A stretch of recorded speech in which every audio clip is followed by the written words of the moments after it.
Hello बच्चों, स्वागत है आप सबका हमारे YouTube channel Ajay Pandey lectures में।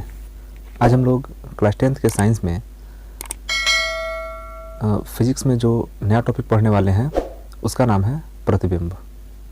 तो आज हम लोग पढ़ेंगे कि गोलीय दर्पण से प्रतिबिंब कैसे बनता है। तो आइए देखते हैं। हमारा टॉपिक है प्रतिबिंब, जिसका अंग्रेजी होता है इमेज। हम लोग यहाँ पढ़ेंगे कि गोलीय दर्पण से प्रतिबिंब कैसे बनता है और प्रतिबिंब कहते किसे हैं। तो हम लोग पढ़ चुके हैं गोलीय दर्पण, और हमने बताया है कि गोलीय दर्पण दो प्रकार का होता है। तो यहाँ पर एक हम उत्तल दर्पण बना रहे हैं, और उत्तल दर्पण का ये ध्रुव हो गया। अब मान लीजिए कि आपके पास एक वस्तु है और उस वस्तु को आपने रख दिया इस अवतल दर्पण के सामने। आपके पास एक वस्तु है और आपने उस वस्तु को इस अवतल दर्पण के सामने जब रखा, तो इस वस्तु से, मान लीजिए कि आपका वस्तु है और इस वस्तु से कुछ प्रकाश की किरणें चली। इस वस्तु से कुछ प्रकाश की किरणें चली जो इस गोलीय दर्पण पर, मतलब कि जो हम अवतल दर्पण लिए हैं, इस वस्तु से कुछ प्रकाश की किरणें चली और इस अवतल दर्पण से टकराकर वो कहीं इधर आती हैं और आने के बाद यहाँ पर एक दूसरे से मिल जाती हैं। मान लीजिए कि यहाँ से प्रकाश किरण चला और आके यहाँ पर क्या हो गया, मिल गया। तो जहाँ पर मिला यहीं पर बनेगा प्रतिबिंब। और किसका बनेगा? इस वस्तु का। तो प्रतिबिंब का परिभाषा दिया जाता है कि किसी वस्तु से चलने वाली प्रकाश की किरणें, किसी वस्तु से चलने वाली प्रकाश की किरणें गोलीय दर्पण से, चाहे वो अवतल हो या उत्तल हो, गोलीय दर्पण से परावर्तन के पश्चात जिस बिंदु पर मिलती हैं या मिलती हुई प्रतीत होती हैं, उसी बिंदु को हम बोलते हैं कि उस वस्तु का प्रतिबिंब बना है। मैंने यहाँ पर कोई वस्तु रखेंगे तो उसका प्रतिबिंब यहाँ दिखाई देगा। एक बार पुनः समझिए कि माना यह क्या है, गोलीय दर्पण है और हमने यहाँ पर अवतल दर्पण भी लिया है, और यहाँ पर एक वस्तु को हमने क्या किया कि इस वस्तु को इस गोलीय दर्पण के सामने रख दिया। अब इस वस्तु से प्रकाश की किरणें चलेंगी, इस गोलीय दर्पण से टकराएंगी, टकराने के बाद इन प्रकाश किरणों का परावर्तन होगा। तो परावर्तन के बाद ये जिस बिंदु पर आके मिलेंगी उसी बिंदु पर बनेगा इस वस्तु का प्रतिबिंब। यहाँ पर देखिए उत्तल दर्पण, यहाँ पर एक वस्तु है और इस वस्तु से कुछ किरणें चल रही हैं। इस वस्तु से कुछ किरणें चल रही हैं। अब देखेंगे आप कि इस वस्तु से जो किरणें चली वो परावर्तन के पश्चात अलग अलग दिशाओं में निकल गई। इस वस्तु से जो प्रकाश की किरणें चली वो अलग अलग दिशाओं में क्या हो गई, निकल गई।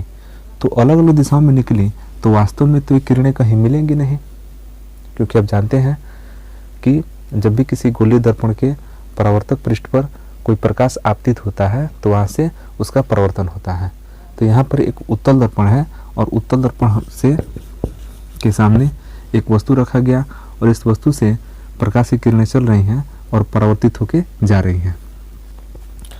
तो वास्तव में प्रकाश की किरणें कहीं मिल नहीं रही हैं, लेकिन इनको थोड़ा सा पीछे तक ले जाएंगे, इनको थोड़ा पीछे तक ले जाएंगे तो यहाँ पर मिलती हुई प्रतीत होंगी। मतलब कि यहाँ पर खड़ा व्यक्ति को ऐसा लगेगा कि ये किरणें इधर नहीं जा रही हैं बल्कि यहाँ पर मिल रही हैं। और जब इस व्यक्ति को ऐसा महसूस होगा कि ये किरणें कहीं पर मिलती हुई प्रतीत हो रही हैं, तो उसी बिंदु पर बनेगा प्रतिबिंब। तो दोनों दर्पण में कुल मिला के हम यही चीज़ समझा दें कि यदि किसी वस्तु से चलने वाली प्रकाश किरणें किसी गोलीय दर्पण से परावर्तित होती हैं और परावर्तित होने के बाद कहीं पर वास्तव में मिलती हैं या मिलती हुई प्रतीत होती हैं, तो जिस बिंदु पर मिलती है या मिलती हुई प्रतीत होती है उसी बिंदु पर प्रतिबिंब बनता है। अब यहाँ पर कहीं कहीं पर वास्तव में ये किरणें आकर मिलती है। जैसे अवतल दर्पण है तो अवतल दर्पण से यहाँ से चलने वाली प्रकाश किरण, वस्तु से चलने वाली प्रकाश किरण वास्तव में यहाँ पर मिल रहा है। तो चूंकि यहाँ पर प्रकाश किरण वास्तव में मिल रहा है तो यहाँ का जो प्रतिबिंब बनेगा वो बनेगा वास्तविक, क्योंकि यहाँ पर वास्तव में किरणें मिल रही हैं तो यहाँ पर प्रतिबिंब बनेगा वास्तविक। और यहाँ पर किरणें मिलती हुई प्रतीत हो रही हैं तो यहाँ पर प्रतिबिंब बनेगा आभासी। तो इस प्रकार से हम देखें तो प्रतिबिंब दो प्रकार का होता है, एक होता है वास्तविक प्रतिबिंब और एक होता है आभासी प्रतिबिंब। पुनः समझिए कि किसी वस्तु से चलने वाली प्रकाश किरणें गोलीय दर्पण पर आपतित होने के बाद, पड़ने के बाद परावर्तित होकर जिस बिंदु पर मिलती हैं या जिस बिंदु पर मिलती हुई प्रतीत होती है उसी बिंदु पर प्रतिबिंब बनता है। प्रतिबिंब दो प्रकार का होता है, एक होता है वास्तविक प्रतिबिंब और एक होता है आभासी प्रतिबिंब। तो जहाँ पर प्रकाश किरणें परावर्तन के पश्चात निश्चित रूप से मिलती हैं, वास्तव में मिलती हैं, तो वहाँ पर वास्तविक प्रतिबिंब बनता है। और जहाँ पर प्रकाश किरणें वास्तव में नहीं मिलती बल्कि मिलती हुई प्रतीत होती है तो वहाँ पर बनता है आभासी प्रतिबिंब। और ये वास्तविक प्रतिबिंब को हम पर्दे पर ले सकते हैं, जबकि आभासी प्रतिबिंब को पर्दे पर नहीं लिया जा सकता है। तो वास्तविक प्रतिबिंब का एक और परिभाषा दिया जाता है कि वह प्रतिबिंब जिसको पर्दे पर लिया जा सके वो वास्तविक प्रतिबिंब कहलाता है, और वह प्रतिबिंब जिसको पर्दे पर नहीं लिया जा सके वो आभासी प्रतिबिंब कहलाता है। तो ये तो हुआ प्रतिबिंब। अब थोड़ा सा हम लोग यह जानेंगे कि गोलीय दर्पण से प्रकाश का परावर्तन होता कैसे है। गोलीय दर्पण से प्रकाश का परावर्तन कैसे होता है और उसके बाद हम लोग पढ़ेंगे कि गोलीय दर्पण से प्रतिबिंब कैसे प्राप्त होता है। तो आइए हम यह जानते हैं कि गोलीय दर्पण से प्रकाश का परावर्तन कैसे होता है। अब बात करते हैं गोलीय दर्पण से प्रकाश के परावर्तन का। तो गोलीय दर्पण से प्रकाश के परावर्तन के यहाँ पर कुछ प्रमुख नियम हैं। तो अब हम बात करते हैं गोलीय दर्पण से प्रकाश के परावर्तन का। तो गोलीय दर्पण में हम यहाँ पर एक चित्र बना रहे हैं अवतल दर्पण का। ये आपका हो गया अवतल दर्पण,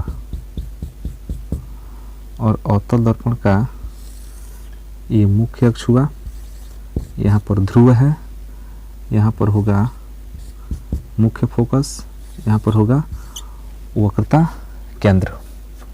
इन सारी चीज़ों को हमने पिछले वीडियो में डिस्कस कर लिया है कि ध्रुव क्या होता है, वक्रता केंद्र कहाँ होता है, मुख्य फोकस कहाँ होता है, सारा चीज़ हमने पढ़ लिया है। अब आपके पास एक अवतल दर्पण है। देखिए हम पढ़ क्या रहे हैं, गोलीय दर्पण से प्रकाश के परावर्तन के नियम कि गोलीय दर्पण से प्रकाश का परावर्तन कैसे होता है। तो यहाँ पर एक हमने अवतल दर्पण लिया और इस अवतल दर्पण पर हम मुख्य अक्ष के समांतर प्रकाश किरण डाल रहे हैं। अवतल दर्पण पर इस मुख्य अक्ष के समांतर प्रकाश किरण।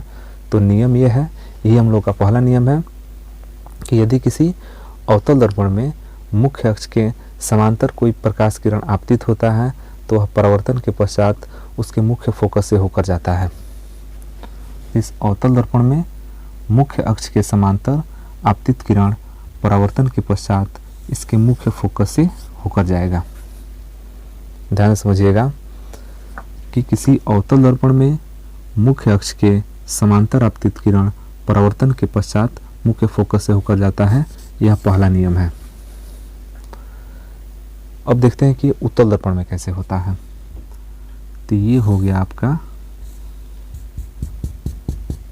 उत्तल दर्पण और ये हुआ मुख्य अक्ष। यहाँ पर हो गया ध्रुव, यहाँ पर हो गया मुख्य फोकस, यहाँ पर हो गया वक्रता केंद्र। अब यदि हम इस उत्तल दर्पण में मुख्य अक्ष के समांतर प्रकाश को भेजें। देखिए अवतल दर्पण में क्या होता है कि मुख्य अक्ष के समांतर आपतित किरण, अवतल दर्पण में मुख्य अक्ष के समांतर आपतित किरण परावर्तन के पश्चात मुख्य फोकस से होकर जाता है। लेकिन उत्तल दर्पण में मुख्य अक्ष के समांतर आपतित किरण देखिए ये ऐसे निकल जाता है, इधर आने कोई प्रश्न नहीं उठता है, क्योंकि इधर परावर्तक तल तो है नहीं, इधर पॉलिश हो गया है। तो पॉलिश हो गया तो प्रकाश जो है उसको पार करके नहीं जाता है, इसका परावर्तन हो जाता है। लेकिन ऐसा महसूस होता है, ऐसा प्रतीत होता है कि प्रकाश किरण मुख्य फोकस से आता है, माने आता हुआ प्रतीत होता है। तो यहाँ पर देखिए, अवतल दर्पण में मुख्य अक्ष के समांतर आपतित किरण परावर्तन के पश्चात मुख्य फोकस से होकर जाता है, लेकिन उत्तल दर्पण में मुख्य अक्ष के समांतर किरण परावर्तन के पश्चात मुख्य फोकस से आता हुआ प्रतीत होता है। तो यहाँ पर प्रतीत हो रहा है और यहाँ पर वास्तव में मुख्य फोकस से होकर जा रहा है। तो अवतल दर्पण में मुख्य अक्ष के समांतर आपतित किरण मुख्य फोकस से होकर जाता है, जबकि उत्तल दर्पण में मुख्य अक्ष के समांतर आपतित किरण परावर्तन के पश्चात मुख्य फोकस से आता हुआ प्रतीत होता है। अब अगर हम बात करें इसके दूसरे नियम की, तो इसका सेकंड नियम है कि किसी अवतल दर्पण में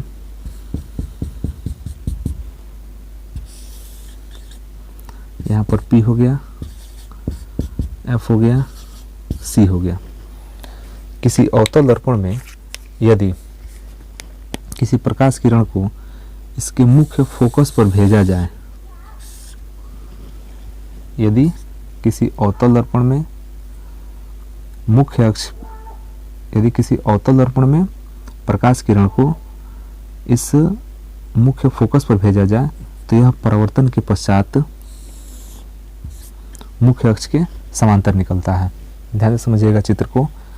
इसका दूसरा नियम है कि जब किसी अवतल दर्पण के मुख्य फोकस पर किसी प्रकाश किरण को भेजा जाता है, तो परावर्तन के पश्चात ये मुख्य अक्ष के समांतर निकलता है। और यदि उत्तल दर्पण है तो ये हुआ मुख्य फोकस, ये हुआ प्रकाशीय केंद्र। तो उत्तल दर्पण में इस मुख्य फोकस, उत्तल दर्पण में मुख्य फोकस की ओर आपतित किरण, ध्यान दीजिएगा, उत्तल दर्पण में मुख्य फोकस की ओर आपतित किरण परावर्तन के पश्चात मुख्य अक्ष के समांतर निकलता है। तो यहाँ पर हमने दो चीज बताया कि अवतल दर्पण में मुख्य अक्ष के समांतर आपतित किरण परावर्तन के पश्चात मुख्य फोकस से होकर निकलता है, और उत्तल दर्पण में मुख्य अक्ष के समांतर आपतित किरण इस मुख्य फोकस से आता हुआ प्रतीत होता है। जबकि दूसरा नियम है कि अवतल दर्पण में